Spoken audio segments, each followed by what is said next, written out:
doing some holiday baking preparation here. So let me know if you are watching along.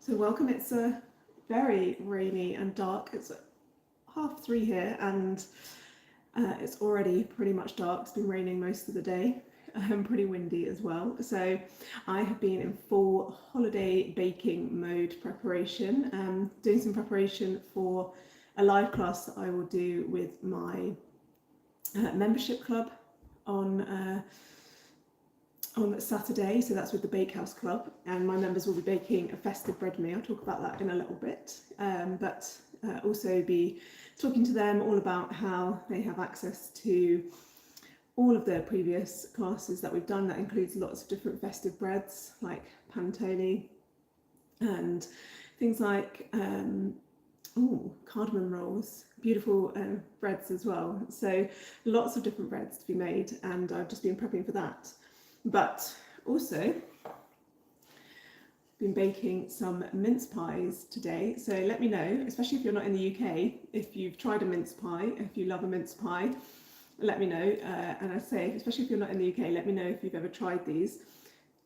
Despite their name, mince pies don't have any meat in. Traditionally, they might have done a very long time ago when spices were used to preserve meat, but now they're a sweet mixture. The filling is a sweet mixture of dried fruits, sugar, and it's usually baked together potentially with some alcohol like port or brandy, and maybe some spices and citrus fruits like orange, all in their delicious filling.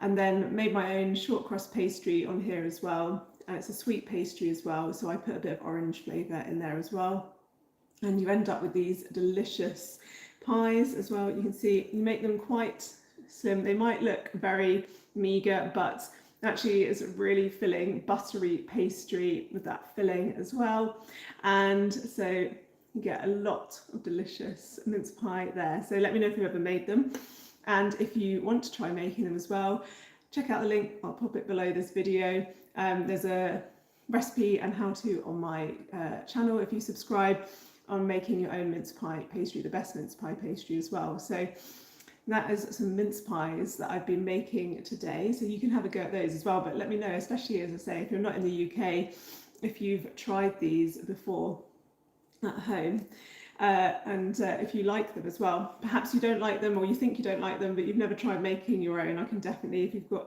a moment to spare, then try making your own. I'm just going to decant some of these because they've cooled down now.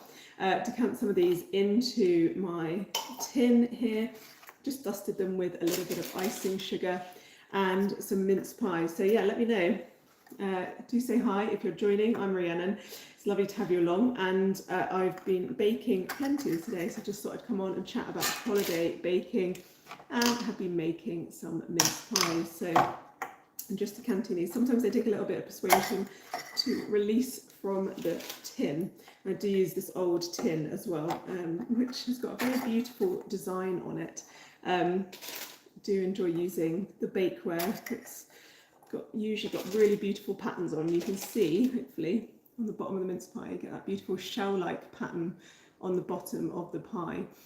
So yeah, beautiful mince pies being made there. So family will be very happy when they get home. They get to try out. But yeah, let me know if you've ever tried them or tried making them. Really delicious. But yeah, how is everyone's preparation going in the holidays? I know some of you have probably already been celebrating. If you've celebrated Thanksgiving already, it probably feels like the season is in full swing. Are you making any plans to bake anything delicious over the holiday period? Perhaps making cakes or mince pies or breads for a holiday crowd as well. So let me know if you've got any questions. Lots of questions often come in on my videos. Some common ones I'll try and answer. But yeah, just decanting some mince pies into a tin away. delicious treat. But yeah, look, I do enjoy using this old baking tray. It's got that beautiful design on it as well. Just really gives a bit of interest to the finished mince pie. And it's really, really shallow. So you can see that it's definitely not like a cupcake tin. Make them really, really shallow for mince pies because they're very rich. And so traditionally make them very, very shallow. And honestly, if you eat more than one, they probably start to feel a bit sickly. But yeah, you get this beautiful design off the bottom of the tin. So I only have that one of those. Maybe I should start looking for some more in thrift shops and things like that. But yes, it definitely contrasts to the more modern one I have here. Let me see if I can get these out as well. Also, it helps with those grooves on the bottom of the pan. Just helps stop it sticking. I'm going to find now, trying to get these ones out. I'll probably break half of these. Just loosen it off with a fork around the edges. Let me see. It's definitely not coming out as cleanly. I could lose a couple of these ones live on air. Oh, there we go, that one's come out. Yeah, so more modern pan. No pattern. Slightly less interesting, but still as shallow. There you go, you can see, still as shallow. So yeah, lots of holiday baking. Say hi. Hello if you're watching, I can see you. Lovely to have you along, and do say hi if you're perhaps baking at home, or if you're just bread baking as normal, and you've got any bread making questions. I'm trying not to make this look as painful as possible, but unfortunately the mince pie filling sometimes escapes and makes them stick. Let's see if we can get this one out. There we go. Also, try and make the pastry as thin as possible. It's almost translucent because it's so buttery and rich. So it makes it a really delicious treat. You don't want too much when you're eating that. All right. Yeah, another one coming out. So yeah, let me know if perhaps if you're not in the UK as well, if you've tried mincemeat. They're not got any meat in them. Mince pies, no meat in the mincemeat. Not now anyway, would have done once upon a time, but now not so much.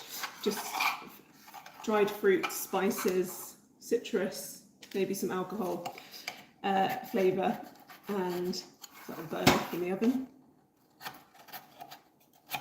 Oh, these are stuck. I did grease these pans. Uh-oh, that one's lost its bottom. Luckily, my family will still enjoy eating them, whatever has happened to these. Alright, I think I'm going to leave this for one further one to come out. There we go. Beautiful. Alright. I won't take these out, but I also make them in miniature. Little tiny ones. But they are also an absolute pain to come out as well. All right, so yeah, let me know if you've got any bread making questions. Let me just talk as well about, so there we go, a little tin of mince pies made today. So that will be topped up. And we'll be making some bread as well. Also be making, this is what we're making on our Bakehouse Club later today, so a rosca de reis, and that is meant, it's a bread that looks like a crown. So it's actually not Christmas bread, it's traditionally an Epiphany bread. It's for January the 6th, so Christmas time, or Epiphany and the arrival of the three kings. So it's like a crown, and it's a sweet orange flavoured bread as well. So it's decorated with some sweet dough strips and also either quince paste or guava paste to give that red strips as well, and then the coloured glacé cherries as well.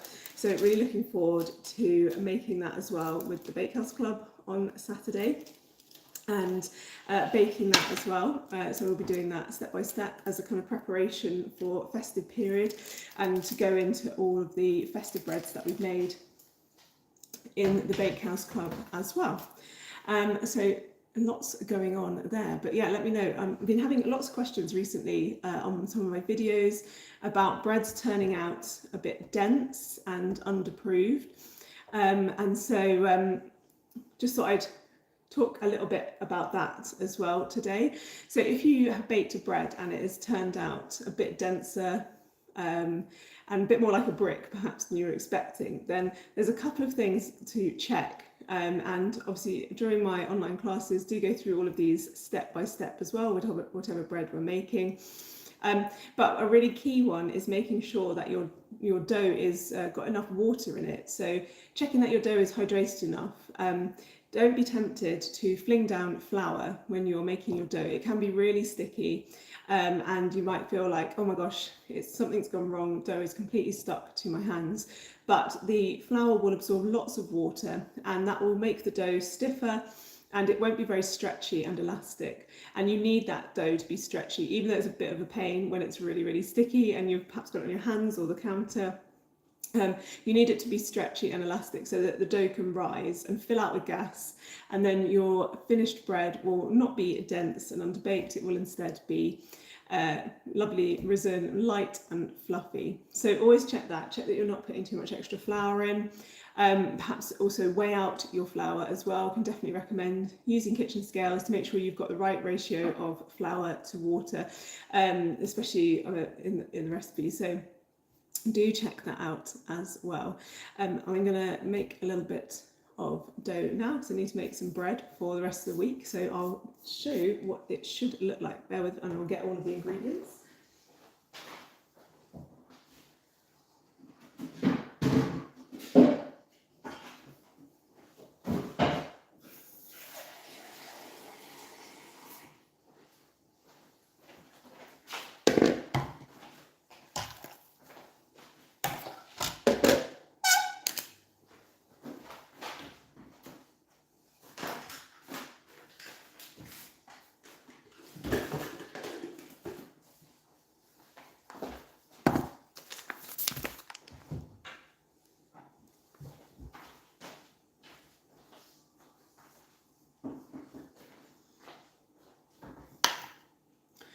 All right, so if you're joining, do say hi. I was just saying that lots of my videos recently, I've had questions about your dough turning out, well, your final bread turning out more dense than you were expecting, and the kind of hydration being quite key to that. So the amount of water that you put into your final dough.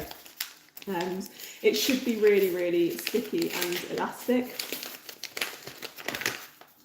And so weigh out this flour. So this is just to make a normal 2 pound or 800 gram loaf I'm making here. And if you want to know more about baking your own bread at home, then you can sign up to my newsletter, which is below. A link you can do that is below this video, and get lots of tips and recipes on baking your own bread at home. And as a thank you, if you sign up, you get 3 quick and simple recipes that you can make at home in minutes. So sometimes I do put a bit of milk powder as well into my dough.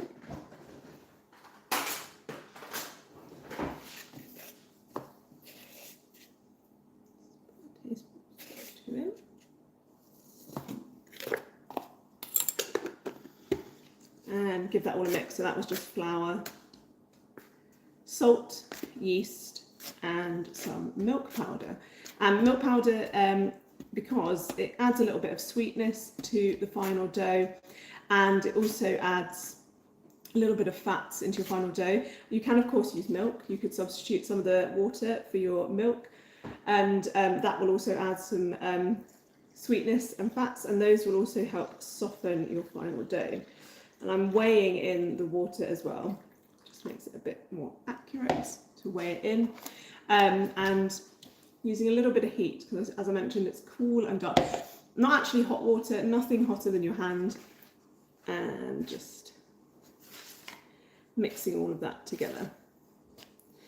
So I was just mentioning that if people are asking if your dough is producing a bread that is dense and feels underbaked or like a brick, then perhaps upping the amount of liquid in your dough, and bearing in mind that your flour is like a sponge, and it will just mop up liquid wherever it goes, and that makes your dough less stretchy and elastic. Now you can probably see how sticky that is already.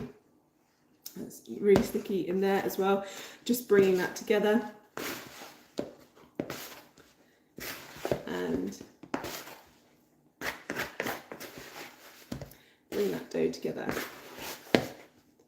So if you're baking, and this is especially true if you're doing lots of breads over the holiday, lots of them are enriched. I was just discussing Rosca de Reyes bread, which is for 6th of January celebrations, traditionally in Mexico. And it's very, very enriched, kind of eggs and butter, and a bit of sugar as well. And all of that can kind of slow down and make your dough a bit harder to rise. The yeast have to work harder, so you need to make sure it's well hydrated. All right, so you can see there already that the dough should be really, really sticky when you make it. So if your dough is not rising and you think, oh, it's not, I'm turning out a bread that is just not how it should be. It's dense, it's underbaked, it's not light and fluffy like I was expecting. One of the key things is making your dough a bit stickier, not adding any extra flour. So I've not added any extra, I've just got a little bit of dry flour there left at the bottom of the bowl. Yeah. Put that away. So no extra flour down on the work surface as well when you knead the dough. Should just be sticky, it should be should be really sticky. And if it is really sticky and you think, oh my gosh, that is just not something that I want to be doing, you can leave it at this point and just allow the dough to absorb the water or whatever liquid. So if you've used milk, as I was just mentioning, you could use that to enrich your dough. So you absorb the water or the milk and come back, and it will have become a bit more stretchy and elastic. Otherwise, you need to start kneading your dough. And as I say, don't put any extra flour down. If it's really sticking to your hands and you're not enjoying it, you could just wet your hands, dip your hands back in the water a little bit, and that will make it less sticky. But let me know if you've ever baked a loaf of bread and it's turned out sticky and elastic. Let me know if you've ever baked a loaf of bread and it's turned out more like a brick. We've all been there, don't worry, and you just think that did not work out. So let me know, and if that's put you off baking bread, please don't let it. Please know that you can do it again. Try another recipe, try baking it again, up that amount of liquid you put in. It should be really stretchy. You can see here the dough is really stretchy. It's becoming really, really stretchy and elastic the more I'm kneading it, and that is really what you need to make sure that your dough will rise. And also, as again, if it's really annoying you that it's really sticky on your hands, then you can just, once you've got all of the ingredients mixed together like this, you can just pop the bowl back over the dough on the work surface and leave it to sit. So hi, thank you very much for joining. It's lovely to have you.